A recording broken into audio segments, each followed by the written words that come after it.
Bienvenido al canal de YouTube de audiolibros Narraciones Budismo. Escrito por Su Santidad el Dalai Lama. Preguntas y respuestas. ¿Cómo llega uno a la convicción de que nuestra conciencia no tiene principio ni fin? ¿O es esto una cuestión de fe? Hay dos maneras de obtener esta convicción. Una es examinando las razones que establecen la validez de este punto de vista mediante un proceso lógico tal que nos lleve a esta conclusión. Esta es una manera de generar convicción respecto a determinado fenómeno.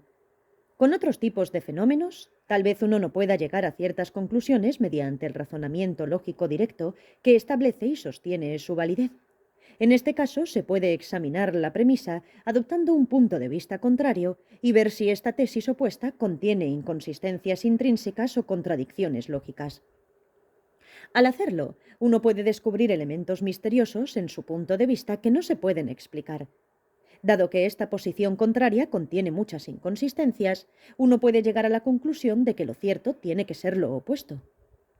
Sobre esta cuestión creo que también es importante entender que, hablando en términos generales, hay tres categorías de fenómenos.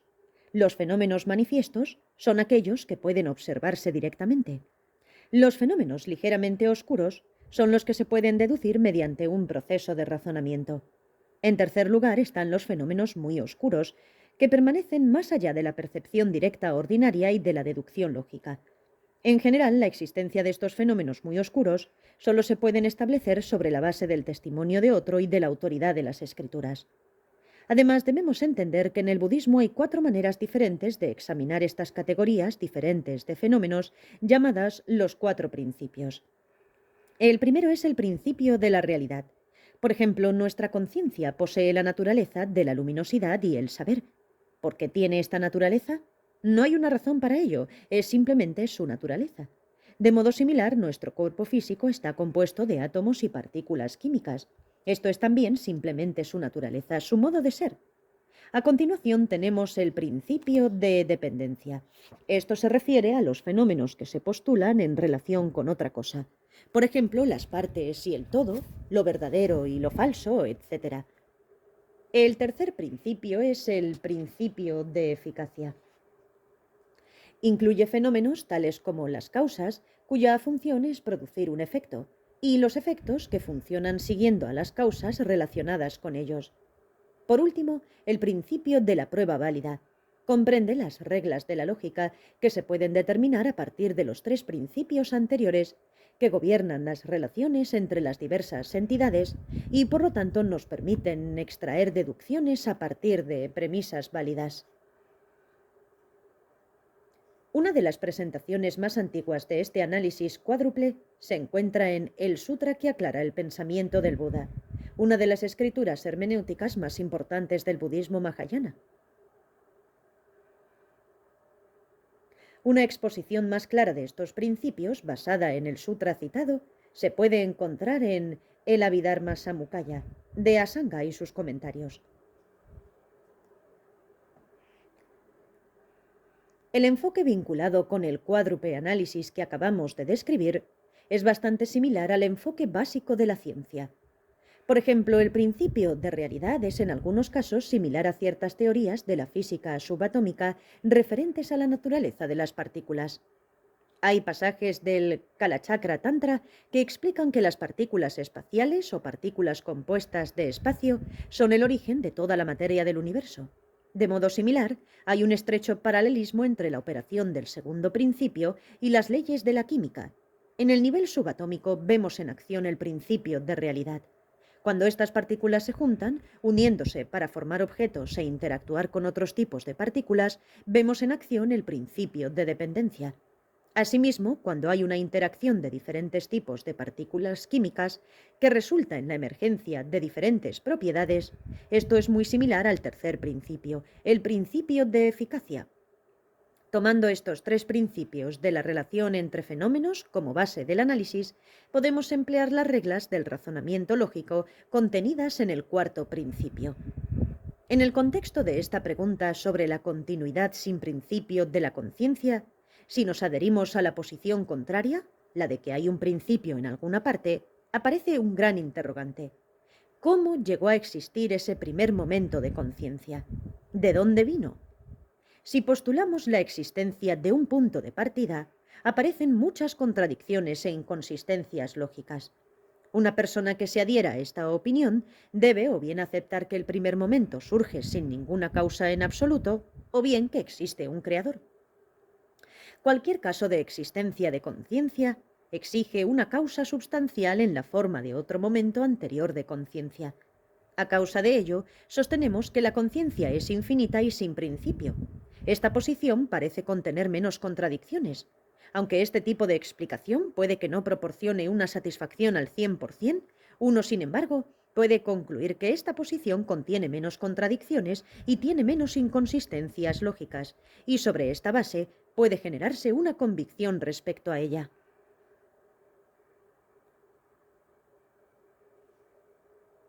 Si los fenómenos que percibo son proyecciones de mi mente, entonces, ¿por qué todos nosotros percibimos los mismos fenómenos con la misma cosa? Veo un texto envuelto en una tela naranja delante de su santidad. ¿Por qué todos los demás lo ven también así? Por otra parte, he leído que los seres de los otros 5 mundos perciben estos fenómenos como cosas diferentes, pero que sin embargo comparten una percepción común. ¿Por qué?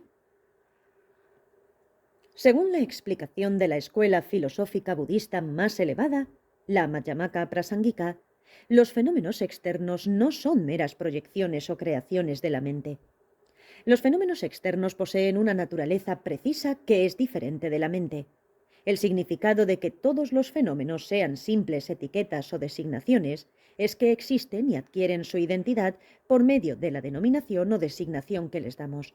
Esto no quiere decir que no exista ningún fenómeno aparte del nombre, atribución o etiqueta, sino más bien que si analizamos y buscamos objetivamente la esencia de cualquier fenómeno, no la podremos encontrar. Los fenómenos no pueden resistir este análisis, por consiguiente no existen objetivamente. Sin embargo, dado que existen, tiene que haber algún nivel de existencia.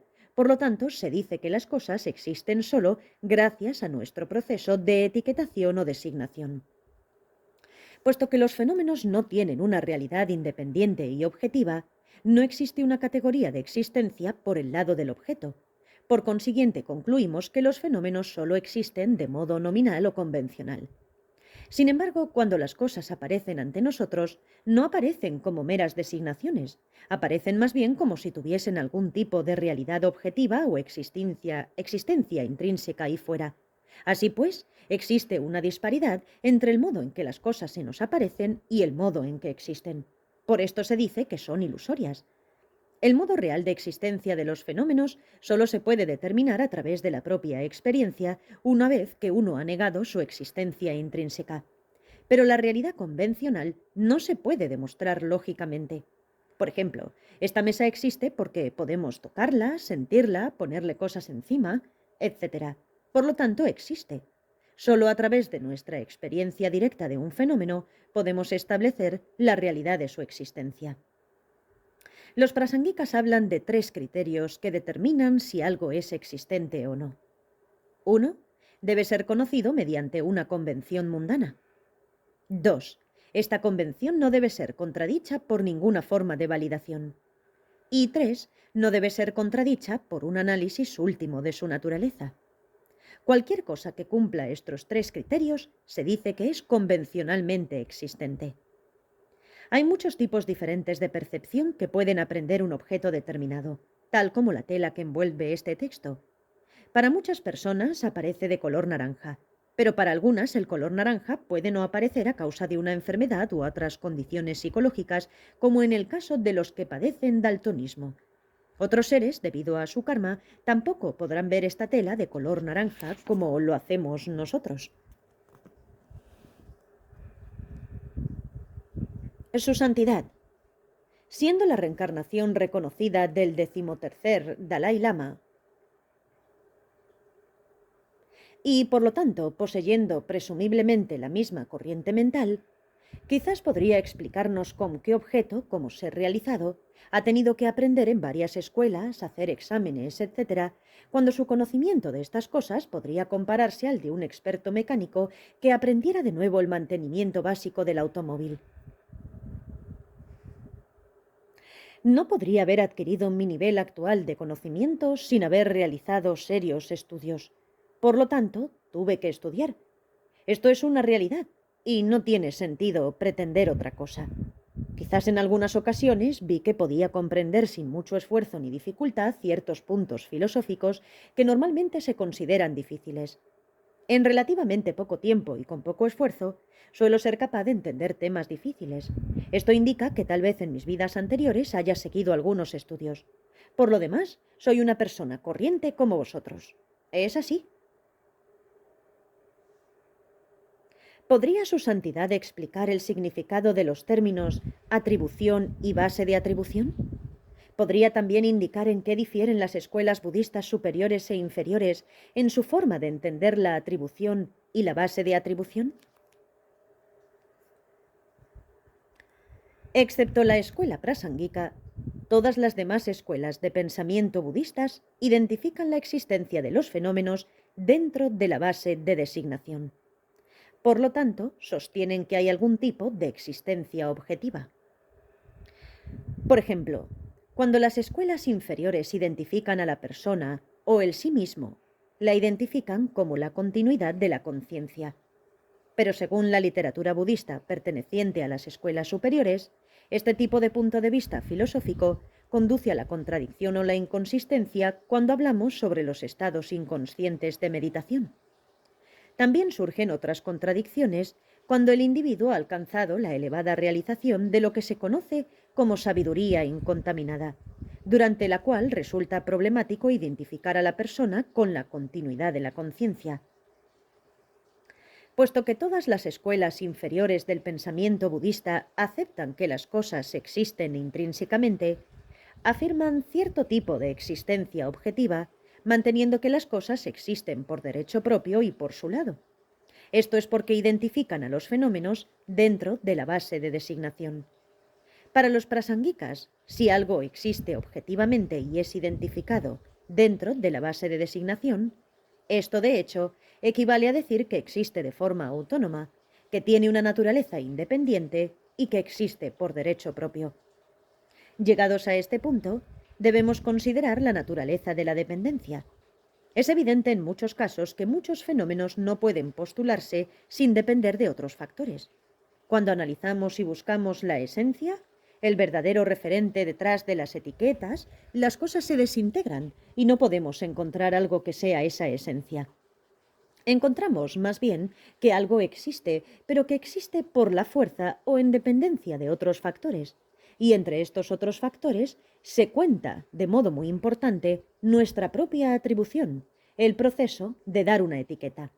Por esto dicen los prasanguicas que no hay ninguna realidad objetiva o existencia intrínseca. Consideremos, por ejemplo, el tiempo presente. Está claro que el presente existe, pero examinemos lo que es con mayor profundidad. Podemos dividir el tiempo. El tiempo que se ha ido es el pasado, y el tiempo que aún no ha venido es el futuro. Si dividimos el tiempo en partes aún más pequeñas, encontraremos que apenas queda algo a lo que podamos llamar verdaderamente presente. Encontramos que entre el pasado y el futuro hay una línea divisoria extremadamente delgada, algo que no puede sostener realmente el análisis y continuar como el presente. Si afirmáramos la existencia de un único punto indivisible en el tiempo, entonces no habría base alguna para dividir entre el pasado, el presente y el futuro, porque todo sería indivisible. Pero cuando hablamos de tiempo divisible, apenas queda ningún presente entre el pasado y el futuro. Si el presente no se puede postular, ¿cómo se pueden postular el pasado y el futuro?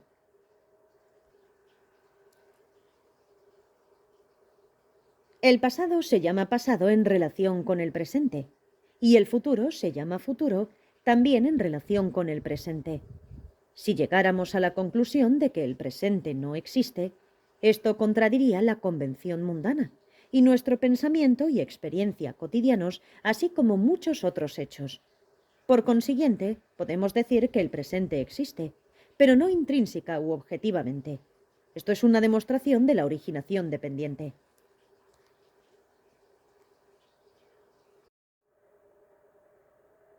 En el Pramanavartika, Comentario sobre el compendio de la cognición válida. Dharmakirti dice que, dado que el objeto de la cognición se experimenta invariablemente junto con su imagen cognitiva, ¿cómo puede un objeto de cognición establecerse como distinto de su imagen cognitiva? ¿Podría, por favor, Su Santidad comentar esta afirmación, especialmente en relación con la importancia que pudiera tener para la práctica de la etapa de generación en el Tantra? En este pasaje, Dharmakirti habla de lo que se conoce como el argumento de la cognición constante. Este es un principio filosófico de la escuela Yogacara, según el cual la realidad externa es negada, es decir, se niega el mundo externo estructurado atómicamente. Dado que los seguidores del sistema filosófico Yogacara afirman que las cosas no pueden existir de otro modo que como proyecciones de la propia mente de uno, también sostienen que no hay una realidad física externa atómicamente estructurada independiente de la mente. Tal como leemos en las Vimsatika, 20 estrofas, Vasubandhu toma el llamado átomo indivisible postulado por las escuelas realistas y lo examina críticamente. Sugiere que intentemos imaginar un átomo indivisible que no tenga ninguna parte direccional en absoluto. Pero si algo es la materia, no puede ser indivisible, porque la materia posee la característica definitoria de ser obstructiva y, por lo tanto, posee partes direccionales. En consecuencia, no puede ser indivisible. Realizando su análisis en estos términos, los seguidores del Yogacara concluyen que no hay una realidad externa estructurada atómicamente. Llegan a esta conclusión por no haber entendido el nivel más sutil de vacuidad, tal como lo exponen los prasanguikas. De hecho, los yogacarinos afirman que las cosas poseen existencia intrínseca y que si se analiza algo y no se encuentra ninguna esencia, entonces es que no existe en absoluto. Los prasanguikas, por otra parte, cuando se enfrentan con esta imposibilidad de descubrir la esencia del objeto, concluyen que esto es una indicación de que los objetos no existen intrínsecamente, no de que no existen en absoluto. Ahí es donde reside la diferencia entre ambas escuelas. ¿Hay algunos textos tántricos que mencionan 8 tipos de conciencia? Cuando se mencionan 8 tipos de conciencia, se incluyen la conciencia fundamental. La conciencia fundamental de que aquí se trata es completamente diferente de la conciencia fundamental que se encuentra en los escritos de la escuela Yogacara. La conciencia fundamental en el Tantra Yoga superior puede convertirse en la sabiduría que realiza la vacuidad. Por consiguiente, es sinónima de la mente innata fundamental de la clara luz.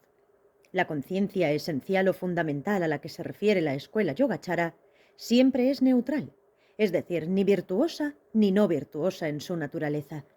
Hay, sin embargo, maestros indios como Santipada y Abhayakara que, aun adheriéndose a un sistema filosófico que niega la existencia de una realidad externa atómicamente estructurada, han alcanzado altas realizaciones del Tantra.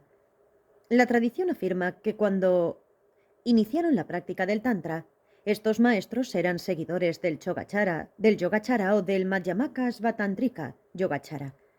Posteriormente, como resultado de sus altas realizaciones en el camino tántrico, fueron capaces de comprender la vacuidad profunda tal como la exponen los prasanguikas. Por lo tanto, cuando uno comprende la práctica de la etapa de generación del Tantra, lo mejor, si es posible y se adecua a su facultad mental, es intentar adherirse a la visión prasanguika de la vacuidad desde el primer momento. Así es como han progresado la mayoría de los grandes maestros y meditadores del pasado. El sistema prasanguika posee el menor número de inconsistencias y contradicciones lógicas y es el más alto nivel de validez. Chandrakirti, en su comentario sobre el Katushataka de Aryadeva, dirige una fuerte crítica a Dharmapala, que interpretó la posición filosófica definitiva de Aryadeva considerándola como de la escuela Yogacara. En el autocomentario de Chandrakirti a su Madhyamakavatara también encontramos esta pregunta. Dice: ¿dirías que maestros como Vasubandhu, Dharmapala y otros similares han rechazado la visión sutil de la vacuidad por su miedo a la profunda doctrina de la vacuidad de existencia intrínseca? Chandrakirti responde con un sí categórico. Así, Los practicantes, como yo mismo, que apreciamos el sistema filosófico expuesto por Chandrakirti y que ensalzamos a Chandrakirti hasta tales alturas que sus dos tratados, el comentario sobre el Guyasamaya Tantra y el comentario sobre el Mula Madhyamaka, son comparados con el Sol y la Luna, podemos claramente seguir siempre su ejemplo y decir que sí, que maestros como Vasubandhu y Dharmapala han rechazado la visión profunda de la vacuidad. Gracias por escuchar.